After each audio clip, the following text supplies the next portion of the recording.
Real people, real opinions. Real Talk Radio. The multi-award winning Niall Boylan Show. Ireland's classic hits.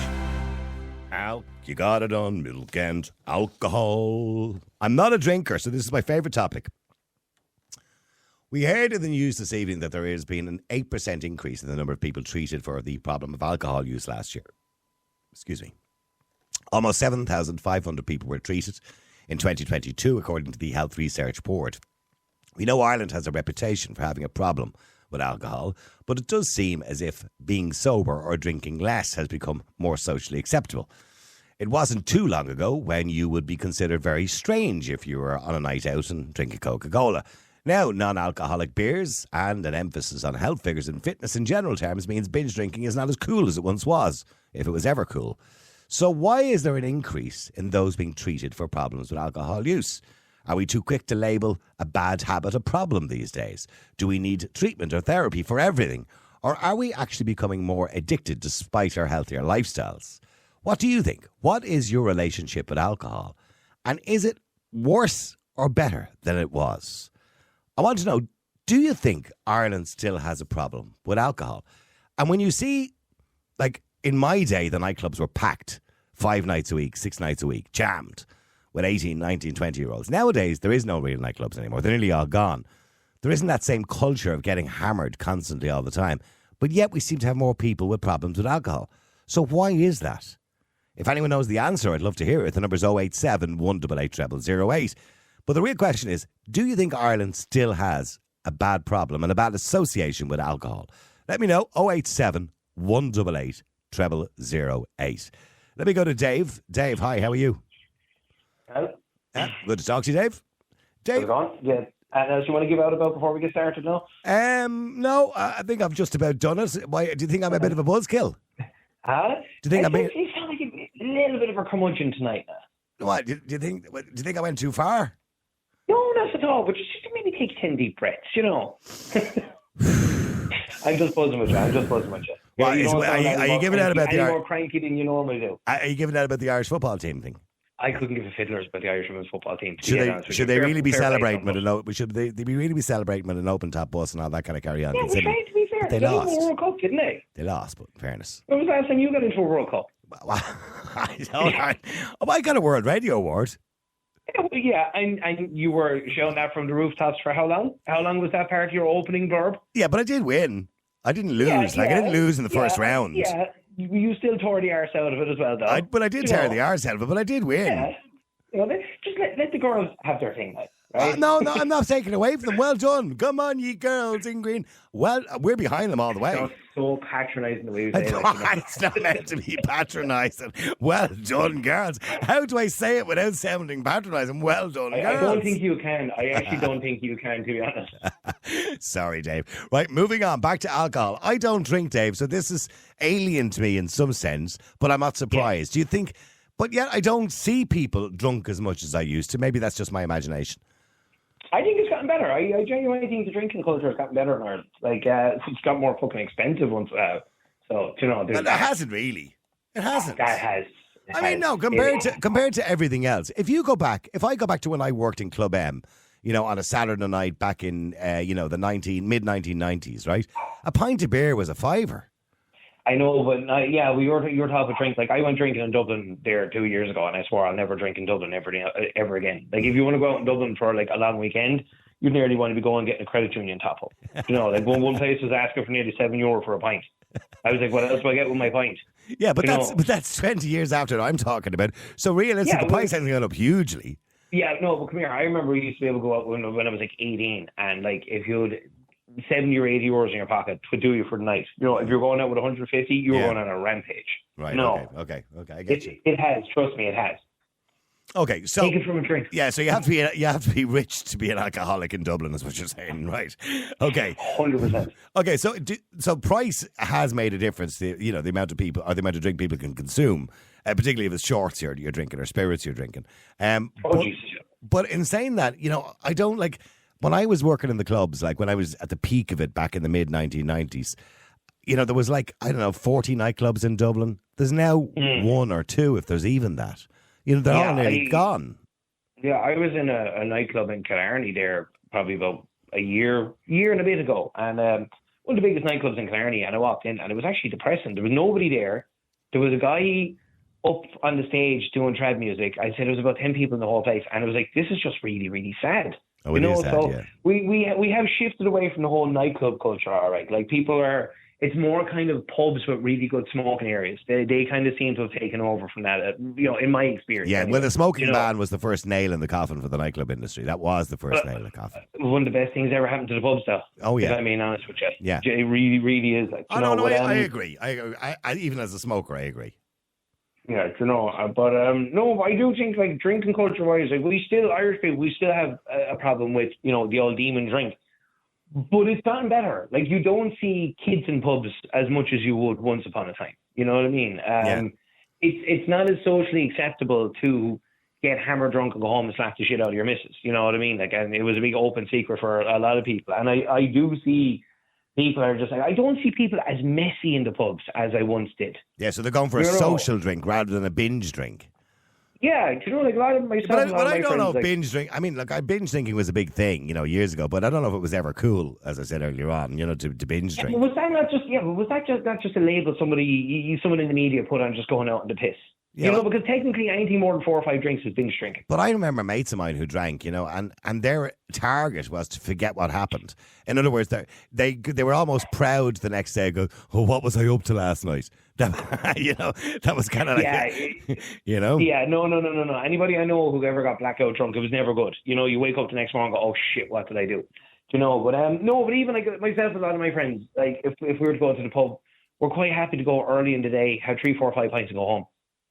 I really do think the drinking culture in this country it's gone a lot better. We've a long way to go. We should be pumping more into education. But I even see like young fellas and young ones around where I live, drinking isn't as big a thing for them. Fitness is a big thing. My young fella's only like 13 years old, and like he's mad into his fitness. He's joined a gym and he's pumping the iron, is he? I'm not joking. He's 13 and little shit has a 6-pack. You know what I mean?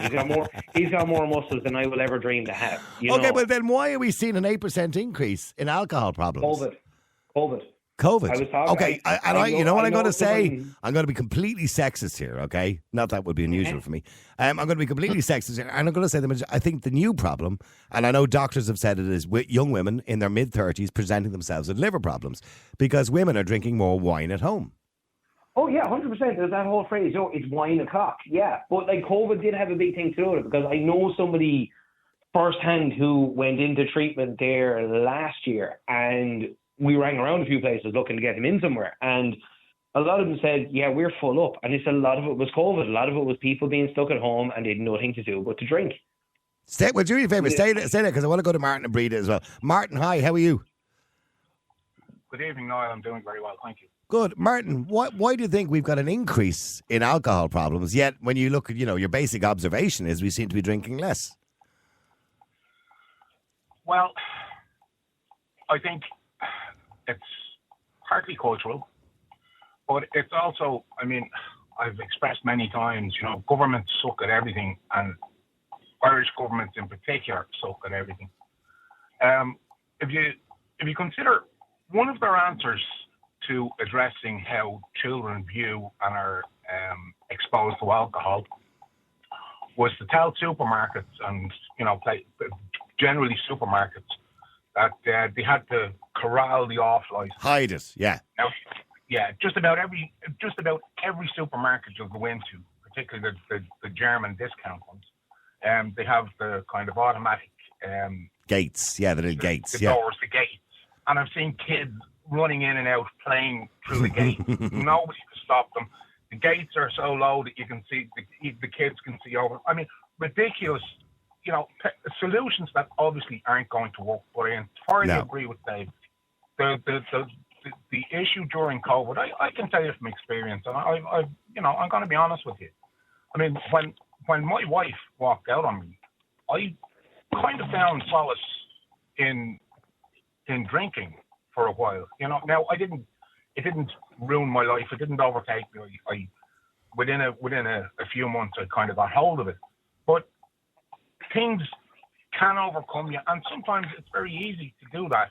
But when you consider we have, in the Dáil, they have a bar. Now, this is supposed to be the seat of government. Why is there a bar in the Dáil? I know. By the way, is there a bar in the Houses of Parliament? I don't know. Are there? There's a couple of them. Is there? Yeah, I don't know. Yeah, but Breda such things. I don't know. Is there a bar in the Houses of Parliament? I don't know. Maybe there is. And the ones in like- England, they have a few of them. Yeah, they probably have. Yeah. I mean, but don't get me wrong. I do remember that very famous night we were bringing in legislation for abortion before the referendum. Remember the pregnancy something bill or something, wherever it was, and they were there at 2:00 in the morning. Do you remember that famous night? And they were all hammered out of their heads, and there was people sitting on people's knees and all sorts of things going on, and they were all drunk, like. Brian Cowan in his famous radio interview. It was, Brian Cowan, that's right, the famous radio interview. Yes. Yeah, Yeah, but where he was definitely still fairly well on it, like. Yeah. Sorry, go on, Martin. That's my point. I mean, the Dáil is supposed to be the seat of government, and in my opinion, there should be no place for a bar in the seat of government. It's supposed to be serious business that takes place there. It's so hypocritical. They will turn around and tell everyone else what they're supposed to do, not just about drinking, but about everything. And the vast majority of them, I'm not going to say all politicians, we have some very, very credible people, but generally, the majority of them are hypocrites of the highest order. I don't believe they have our best interests at heart in anything, most of them. I think they, I think they lack personally speaking, I just think they lack the intelligence to run the country, but that's one way. Well, I'm not going to disagree with you there. I'm just on that. Jane was telling me, by the way, they're going to have an Oireachtas committee on AI, artificial intelligence. And I'm saying, judging by the last Oireachtas committee on Ryan Tubridy, can you only imagine what an Oireachtas committee in Ireland on AI, with the greatest respect to Matty McGrath, I don't think he knows a lot about, AI. And so, look, the Irish government haven't got a clue about social media and AI and everything else involved in technology. So I just don't get why they would have an Oireachtas committee on it. They need a committee for everything in this country. Anyway, sorry, Mark, I digress. The point I was making is I don't believe they're up to speed. Well, they're not up to speed on anything. I mean, you mentioned earlier on, and I'm diverging for a moment, just on nuclear power. If people want to know about, I'll be talking about that later. Power, yeah, not like it was 50 years ago. I would encourage anyone who really wants to find out the facts, look at the statistics.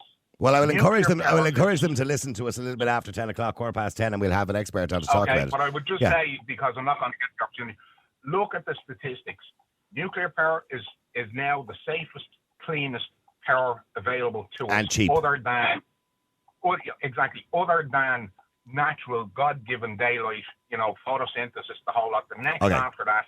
Okay, getting back to alcohol. We're going to be talking about that later on. So getting back to alcohol. Yeah. So do you think we still have the same problem that we had 20 years ago? We have the same problem, but it manifests in a different way, I think. Because it's exactly as you say. I mean, like 50 years ago, the typical overdrinker or alcoholic or whatever term you want to use would probably be a man in his 40s to just going to say 60s, that, yeah. Maybe 70s if they lived that long. They sat at the bar and drank copious pints. I think it's shifted demographically and socially. I think you're right with the number of women in particular that are presenting with liver problems, psychological problems, all these things. And again, it's just to me it comes back to the way nothing is handled properly in this country. Okay, well, hang on. Let me just bring a female perspective into this as well. Say there, David Martin. Breda, how you doing? Hi, Niall. How are you? Good. Breda, do you drink? Not a lot, but I do drink. Yeah, I do. I socially drink. Okay. Would you have a bottle of wine at home? Would you drink a glass of wine at home? Very, very seldom. Maybe if I made a spaghetti bolognese, I might have a glass of red wine. Okay, well that's okay. That's an aperitif, isn't it? Yeah, that's fine. Yeah. Other than that, no. I think that's a slippery road. You start having a glass of wine every night. Next thing is well, there are women out there that drink cases of it a week. You know what I mean? Yeah, I know somebody whose marriage ended because of that. His wife he would arrive home from work at night. His wife was on the kitchen floor. Yeah. Well, I mean that's an illness. That's a sad way. Like alcoholism is an illness, and it's a slippery road you can go down. I think quite easily if you don't have maybe good willpower and stuff. Like, I like to drink, but I'm quite happy to drink my Coke Zero in the evenings or have a cup of coffee. And if I didn't see drink again, really wouldn't bother me, Niall, to be honest with you. Yeah. I'm moving know? towards the water myself now from the Red Bull. I've limited myself now to maximum. Thank God. Well, I'm still drinking it, but I was drinking so bad. I was drinking 4 cans a day. Now I'm down to 1 or 2 max. Well, that's so bad for you now. That's nearly as bad now as having a few scoops. And you know what Like you know what I do when I'm in the studio here? So I have my can of Red Bull, which I've drank already. I just fill the can with water, so I feel like I'm drinking it. So psychologically, you think you're still drinking it. Yeah. Yeah. It's not a good but thing. I do think that gentleman is right. Like, COVID had a huge factor in people increasing their drinking habits and stuff. I mean, my brother's in the supermarket trade, and phenomenal amount of alcohol sold on a daily basis. And During COVID. During COVID, because there was nothing else for anybody to do. Yeah. You know, like, so people were kind of going, oh, listen, beautiful weather, I'm going to sit out in the evening and have a few glasses or whatever, we'll have a Barbie. And Yeah, there's a lockdown. We're not allowed to go anywhere, so might as well sit out the back garden and drink wine. Yeah, and No, but if enjoy you were ourselves. certain people, you could go on a golf outing. Oh, this is true, yeah. Yeah, you could. Yeah, like Dave. What? Yeah, sorry, Dave. I just decided I'd wake you up. Sorry. Sorry about that. No, look, you know, I suppose women have more access now to being able to purchase alcohol and whatever. I mean, in my mother's day, there were 6 of us. She was on the go from morning to night trying to keep everything cleaned and fed. And, you know, I think we have a much more balanced life now, and we're not as tied to the kitchen sink as my mother was. And in the best possible way, because, like, she was happy to be at home and mind us and look after us. And then it went to Daddy then when we were all kind of fled home or grandkids. But I do think we have more access now than we would have had 20, 30 years ago. Yeah. And Dave, did you drink more during COVID? Oh, yeah. Jesus, I did, yeah, of course. Yeah, see, yeah. That's what there to do. The weather was lovely. You know, I'm not complaining. I wasn't drinking to excess. I wasn't, you know, it wasn't becoming problematic. You know, we had some lovely weather. We used to sit out the back garden at night time. You know, some lovely, happy memories from it. So, yeah, why not? Like, there's nothing wrong with drinking if you're doing it, I would say in moderation, but but if you know your limits, like if you're not getting paralytic, falling down drunk every night of the week, you know. Yeah. And particularly like if you're you're working all week. But there's 2 culture shifts going on, I think. And one is that culture shift that we spoke about already of going to the nightclubs. And I'm sure, Breda, you went out to the nightclubs, you know. Oh, I used to be there 7 nights a week now. Where was your haunt? Which haunt did you go to? Anywhere in town I could get it, flag my way into. Right, okay. Yeah, and so we're gone from that culture of, and you know where that stems from? Because what happened was, in my day, people didn't go to college. Most people didn't go to college. Only the rich kids went to college, or the clever kids, right? The rest of us all just went to work, straight from the age of 18. So most kids between 18 and 24 had money in their pockets because they had a job.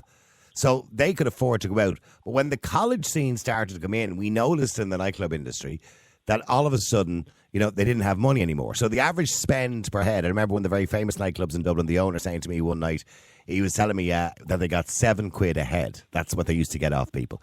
But that went down over a 3-year period, down to a £5 a head. So they were losing money per head. So they're still at the same amount of people in, but they were spending less. And the reason for that is because they didn't have money because they were college kids. So then they start doing the college nights, you know, the €2 a drink college nights to try and encourage business.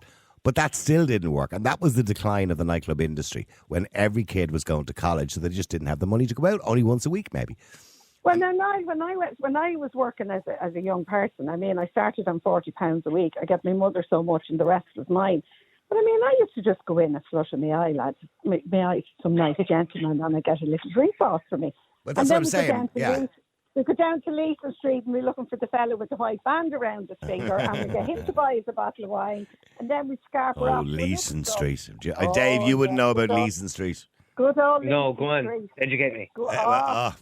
You missed out. Martin, you've been in Leeson Street, haven't you, after the club nights? Yeah.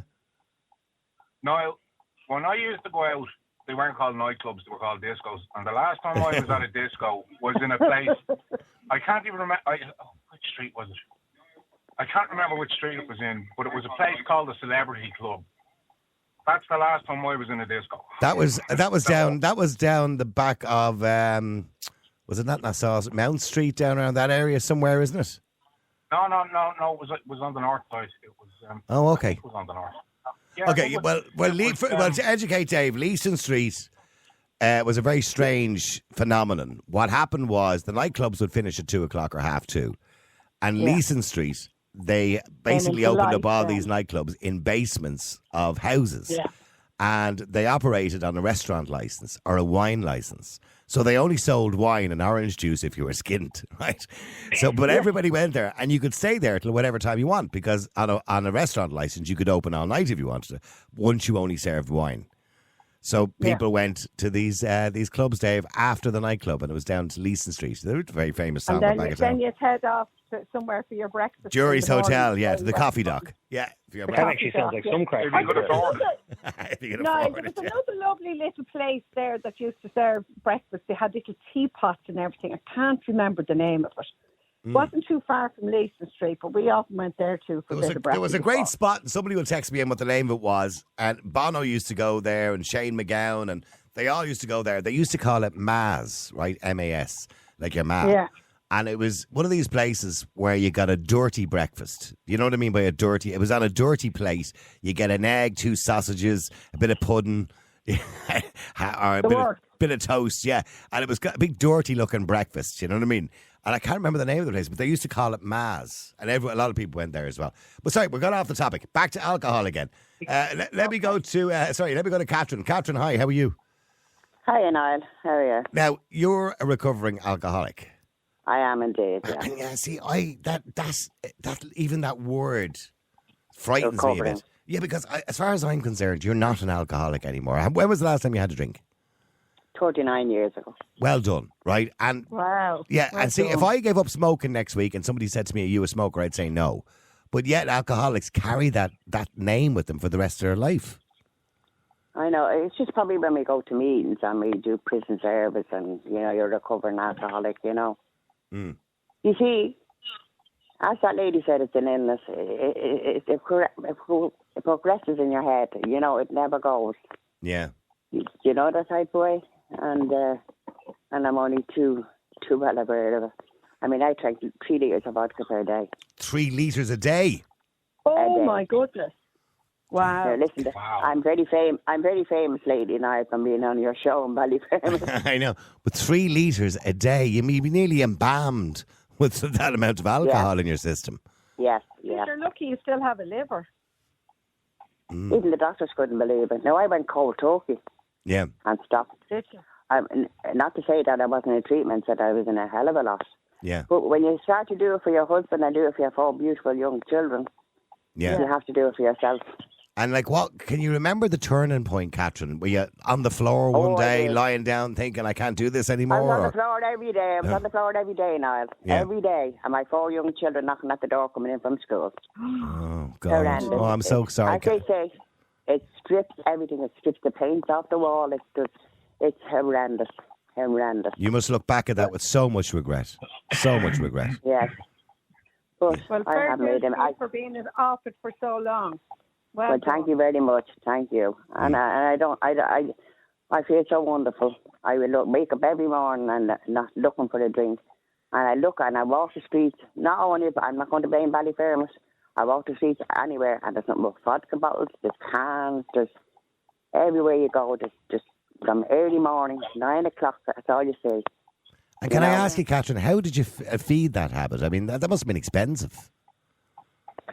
But to be quite honest, my poor mother, I was an only girl. I had 4 brothers, so that's just two, only one left. And it was my mother. I actually took money from my mother. And...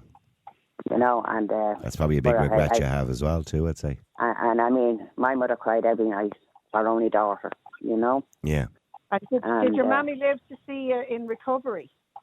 She 20 years of her. 20 years, yeah. I'm saying she was very proud of you. She was over the moon, over the moon. But I'm telling you now, And how old were your kids when you stopped? I beg your pardon? How old were the kids when you stopped? Well, I was 39, so wait, let's say my children are 53, the eldest, 49, 47, and 43. So you kind of you missed out on the early years of their life. I missed all their little life, yeah. I missed when they come home from school, I'd be on the floor, and my poor husband, I was put out more times. I don't blame him. You know, with the frustration when he come home after a hard Did he day's stick? work and Did he finally stick with you to the end? He did he? No, he didn't. No, he didn't. Okay. He had to use tough love. And he left You know, Did he and leave? put- Yeah. Sorry, Martin. Yeah. No, you Yeah, I had think to.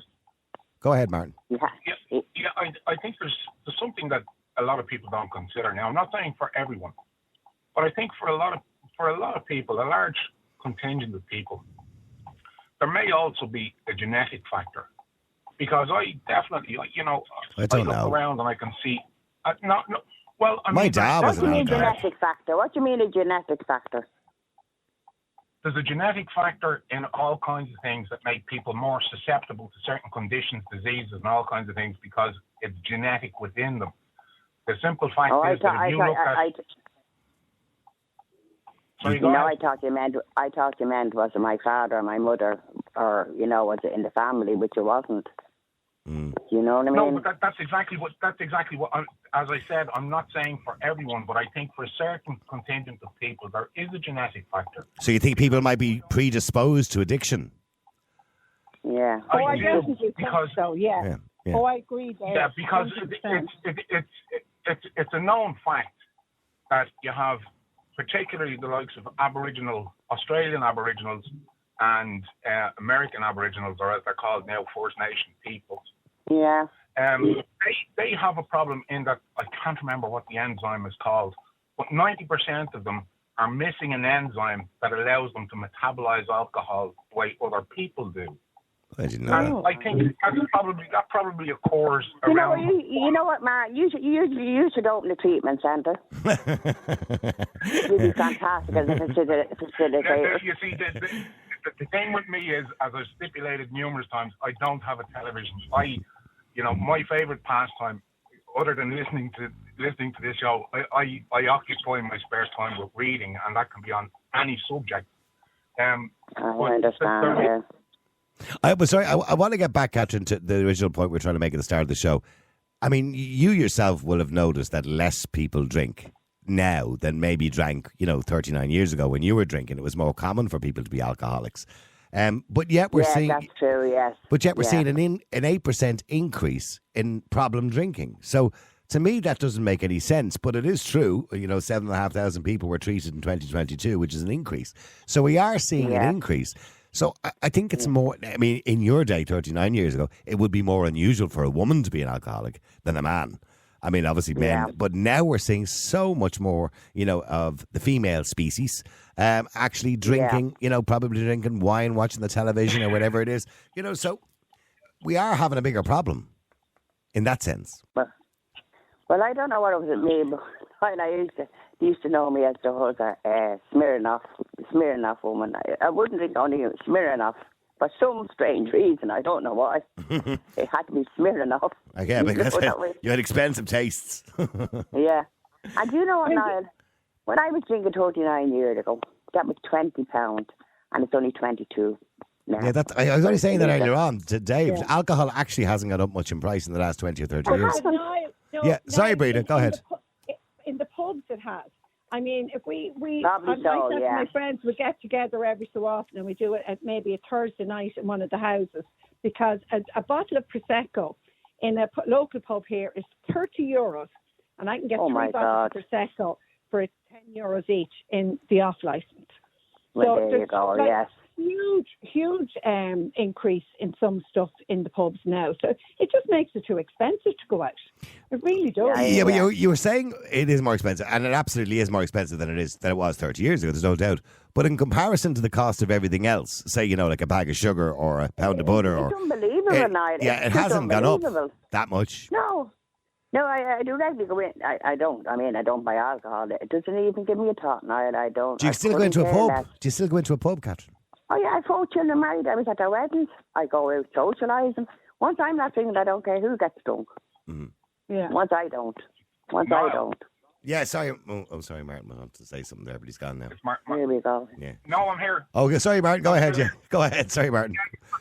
I was just going to say here, I think it also has to do with, availability has made alcohol so much more acceptable. I mean, when I started working as an apprentice, I started on 15 pounds, the old town when we had parity with the UK. Yeah. I started Punts. And if you wanted alcohol, you'd have to go basically to a reasonable sized supermarket that had an off license, to a dedicated off license, or to a pub or a hotel or whatever. Now, every garage you pull into, every little corner shop almost, it's omnipresent, and it has become so much more acceptable to see it pretty much everywhere. But it's all around us. It's everywhere we go. And I think that has a lot to do with it. Well, do me a favour. Stay there, all of you, a second. I want to go to Caroline as well. Caroline, hi. How are you? Hi, Niall. How are you? I'm good. Good. Caroline, why are we seeing this increase? Am I right in my theory that it may be, female? I don't know if there's so much female. Like, my thinking on it is, during COVID, a lot of people got used to staying at home. They weren't really going out. There's an awful lot of anxiety. People are suffering an awful lot more from anxiety. Yeah, and they're true. using the drink as such courage to get out there. Yeah, no, I wouldn't disagree with you. Anxiety is a huge problem at the moment. And I think COVID created a lot of that. Yeah. Oh, an awful lot of it, yeah. Like, I worked in pubs years ago, and I've actually recently gone back working in pubs again now, and I was actually shocked that, one night one of the younger bar staff turned around to me and said, "Oh, see that guy there, he's cut off." And I was like, "What?" And he goes, "Yeah, he's cut off, we're not serving him anymore." And I was like, "Jesus, you actually do that now?" And the bar staff absolutely will say, "No, you've had enough." And if one person says it, it just goes, nobody else serves them for the night. Yeah, COVID had a massive effect. I had a friend of mine who was really outgoing, constantly out in the bars and clubs. Now, he wasn't an alco or anything like that. He was just a very social person. But ever since COVID, he stopped going out. And when COVID ended, he didn't start going back out again. He stays at home all the time now. Ah, that's a shame. And he's a single guy, so it's not like he has a wife and kids to stay at home for. But he's quite lonely now. Do you know what I mean? Because he stays at home. It's much harder for people to get back out there. It really is. Yeah, it was. And I think, I do believe what Breda was saying. A lot of people took up drinking wine at home. That was kind of a more British thing. We watch Gogglebox on the telly or Ant and Dec on a Saturday night. You'd always see people sitting in their houses, English people drinking wine. And we'd be going, what are they all drinking at home for? We don't do that. But now we do. Yeah. We're doing the same. 100%. We drink at home. Yeah. Well, Yeah, there's an awful lot more drinking at home. Yeah. But it's cheaper to do it. I mean, if you divide it up between a few, like, I'm only talking about meeting up with the girls. If we all just bring one bottle each and whatever and a few nibbles, like it's a lovely night. What, We all like the get book together. club are you talking about? Yeah, like a book club, but it's not a book club. It's more talk about. Why? I was going to say, textbooks and what rock and never roll. happens at a book club? Talk about a book. That's what never happens at a book club. Yeah, well, we don't need a book to get together, but no, we just talk and have a laugh and whatever, and talk. If having a bad day or a bad week, but it has changed. I mean, everybody I know. I mean, and I'm sure all of us. Obviously, Catherine has a personal experience, but I think even Martin, Breda, myself, Caroline, I'm sure we all have a relation that when we were young was an alcoholic. Absolutely. Yeah. Yeah. But that's not really the case anymore. No. You know what I mean? Unless you know Catherine. Unless you knew Catherine. Sorry, Catherine. I wasn't a very nice person then. Well, so you tell me. I think you're a lovely person, Catherine. I'm sure you were a lovely person. I blame the alcohol. Then, though. Yeah. I wasn't then, Niall. No. Yeah, but you've changed, My God. and for the better. You So are, that's Catherine, good. you are who you are now. That's who you are. Don't ever let that define you. Yeah, I know I don't. Be proud of who you are. Yeah, I love her. She sounds lovely. We need to give Catherine a group hug. We need to give Catherine a group hug. Yeah, we're sending you big hugs, lots of love, Catherine. Yeah. And that's very nice of you. Thank you very much. And Caroline, was anyone in your family when you were younger an alcoholic? Yeah. Are you speaking to me? No, Oh, sorry. Caroline. Yeah. Oh, sorry. Yeah, and you kind of don't see as much of that now. She does, thankfully. But no, I One at a time. Sorry, Caroline, go ahead. Go on. Sorry, I don't essentially agree with, if it's in the family that, you're more predisposed to it or whatever, because it was in every Irish family. Like with drink, I can take it or leave it. It wouldn't bother me. I can go out and have a drink, or I can go out and not drink. I didn't drink for 11 years just because I chose not to. Yeah. And, it's, probably some of it as well is the fact that, we are so much more health conscious now that people are recognising that it's a problem a lot quicker, and they're actually going to get help. Whereas years ago, oh Jesus, you dare not, the shame of that. You couldn't be letting people know that, that the drink was a problem in the house. Yeah. And I think maybe people hide it better now too, Niall. I'm not being disrespectful to anybody saying that, but I think years ago it was probably more seen in the pub, and then as someone said, he went home and they could be throwing chairs around the place or whatever else. I do think younger people are, like my daughter wouldn't be a big drinker at all, and has often gone out on the night and just had a Coke Zero or something because she just doesn't like the effect of that. But Irish people are drink pushers as well, because I know if I've ever, and I don't go out to bars or pubs generally speaking, but if I ever do, if it was a wedding or something like that, and you'd meet some of the bar, they go, "Oh, how you doing, Niall? Yeah, how's things? Yeah, I love the show, yeah. Will you have a drink?" And you go, "No, you're grand, I don't drink." "Go on, you'll have one with me, will you?" And I go, "No, I don't drink." "Go on, you'll just have one with me, so will you?" And I go, "Well, what is wrong with people? What's wrong with Irish people?" They're like pushers when it comes to alcohol. You'll just have the one, so will you? I don't think it's that they're pushers. I think that's kind of an Irish thing. Like my mother, Lordy Mercer, you go over to the house and she'd be having dinner and she'd say, "Have a bit of dinner." And I go, "No, I don't want any. I'm only after having my breakfast." "Go on, you'll have a little bit." I'm like, "No, I don't." "Go on, you'll have it one day." Well, don't insult me now. Don't insult me now. Have I? Yeah. It's a bit like, I think it's more like that. I don't think that they're just trying to push drink on you. I think it's that we're kind of, we like to look after people. So we like to come across as kind. Yeah. Yeah, exactly. Yeah, I think that's it probably. But she was a devil. But she wouldn't be offering you a whiskey, would she? My dad would. No. My mum and dad never drank, and in the last years, Mammy got we give her a taste, a little Baileys. And every Christmas she'd go, "I'll just have a little Baileys with milk in it." And she'd have you'd give her the little Baileys, and you turn around, you turn back, and it was gone in one gulp. And you'd say, "Geez, Mommy, where is it?" "Oh, that was lovely." And I said, "It's a good job you don't drink." Because it was gone. Well, I grew up in a drinking family. My father was absolutely alcoholic. He couldn't stop himself. And my mother, she didn't really drink. Christmas time, that was about it. Or when she went out and she'd have a snowball. My mum and dad never drank apart from giving Mammy a baby. Catherine will know what a snowball is, don't you, Catherine? Do you remember snowballs, Catherine? Oh, I remember snowballs. Of course I do. Yeah. Me granny was 98. She used to drink them like they were going out of fashion. Snowballs. Unfortunately now, snowball means something else completely. Oh, yeah, don't even go there, Breda. Don't even go there. I'm not. But yeah, my granny, when I was a child, Christmas Day, I would go to my granny's house. I was only like 5 or 6 years of age. I can remember the snowballs because I thought the bottle was so attractive looking. And my granny used to knock back. She was 98 and she used to smoke like a trooper and drink snowballs. Yeah. See, some people get away with. I don't know what's in a snowball. Is it? What is it? It's an Advocaat, is it, or what's in a snowball? It was it not a creamy kind of a drink? Yeah, it was. Was it like an Advocaat or I don't know, that Pernod or something mixed into it or something as well? I don't know what's in.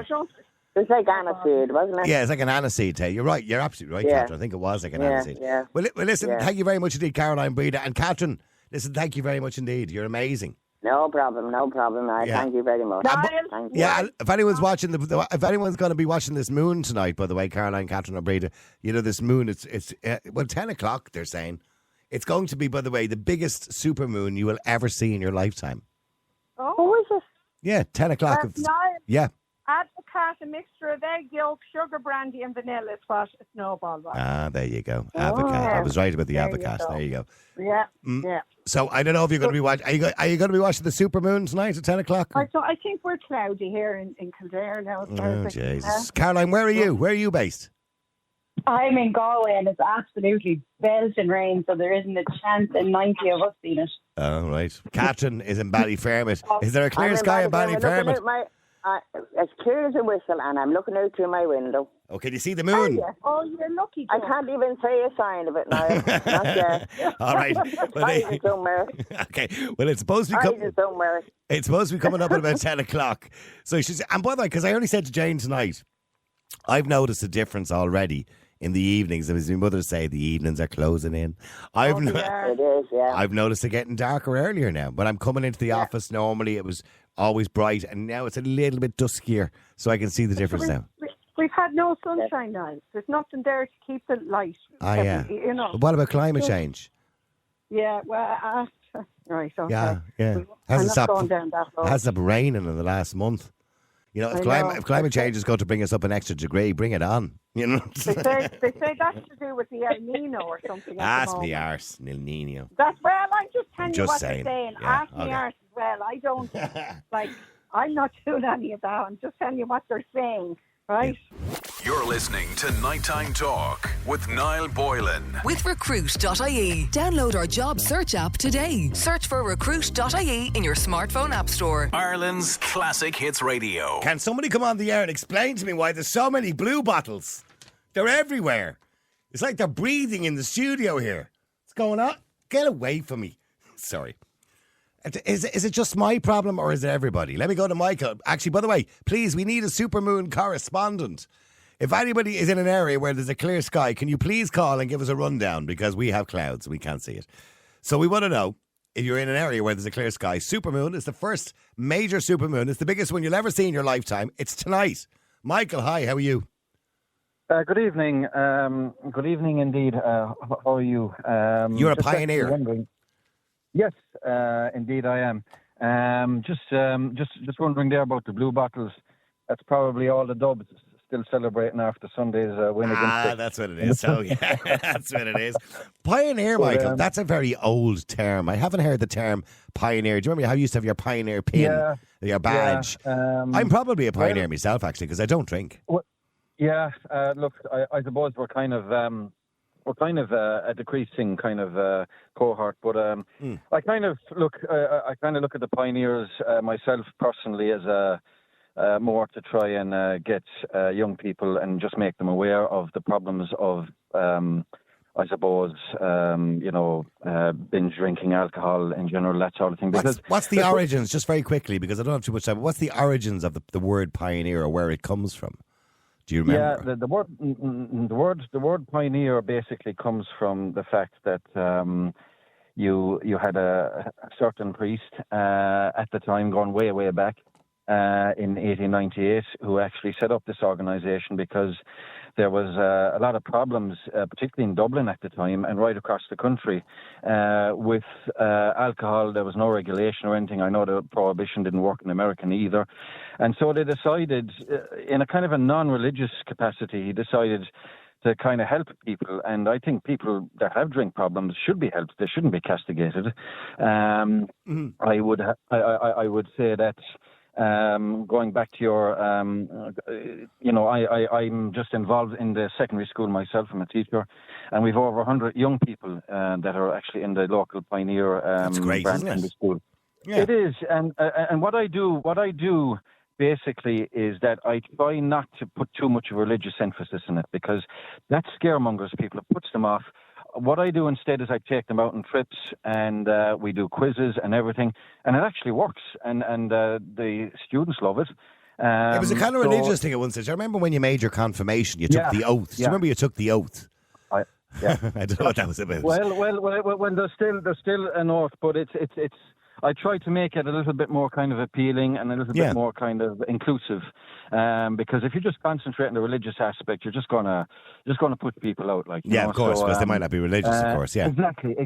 Yeah. So basically, that's what I do. I've been over it now since 2005, and I did drink myself. I took my first drink at 22.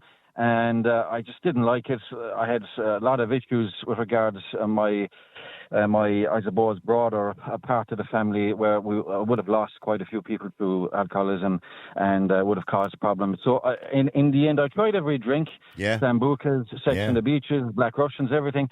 And I hated the taste of it. And you know what? I love going out. I love going out clubbing. And we see ourselves that, you know, the club industry is virtually dead and gone. Oh, High yeah. insurance Sad, costs isn't it? and so on and so forth.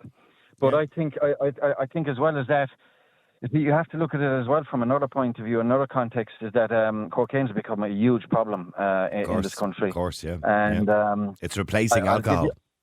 Exactly. And I'll give you one example that I paid, and this is one reason why people are not using the alternative, because let's put it this way. If alcohol was invented today, it would not be, it wouldn't be allowed. No. No way. But basically, you look at it this way, that, Niall, that we have, we spend over 3.2 billion euros on this problem every year. And I'm not anti-drink, I'm anti the abusive drink, which is a big difference. Yeah. I love going out and everything else, but you have to remember this, is that alcohol amongst, and I see it in school, that there's a huge problem post-COVID with parents, where you had this kind of a cabin fever approach. People weren't able to do things. And particularly in the cities, it's prevalent, where people were stuck in flats and apartments. And they couldn't move and they couldn't go anywhere. They didn't even have a back garden to sit out in. Yeah, of course, that's right. Exactly. And I think you put it to you this way, Niall. Last week I paid €3.10 in a bar, a resort town 9 miles away from me. €3.10 for a small bottle or a small glass of Coca-Cola. So you got to say to yourself, where is the incentive? Not to drink. Not to drink. No, you're right. And I've always noticed that if I ever went out because I didn't drink, that a bottle of Coke was probably equally as expensive as buying, a half pint of beer or a bottle of Bud. Real people, real opinions. Real Talk Radio, the multi-award winning Niall Boylan Show.